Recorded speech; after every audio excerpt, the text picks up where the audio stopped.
Gothic art.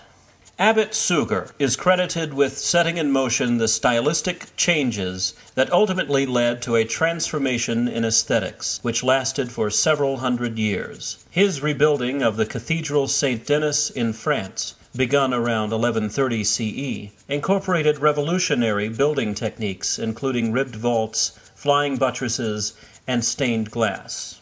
All of this was an attempt to create a transformative, as well as informative, experience for worshippers. Stained glass was elevated to a major art form, creating walls of colored glass through which light filtered into the cathedrals and bathed the space in divine illumination.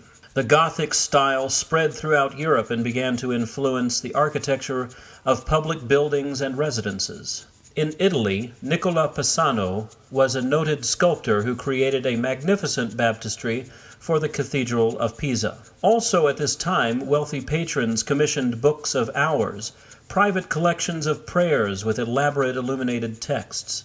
Inside the cathedrals, artists were commissioned to create sculpture of the saints, altarpieces that illustrated biblical texts, and frescoes that lined the naves and chapels. By 1300, in the late Gothic era, the artist Giotto revolutionized visual art by inventing a mathematical system for creating the illusion of three-dimensional space on a two-dimensional surface. This invention was called linear perspective. It profoundly affected the history of Western visual art, paving the way for artists of the Renaissance.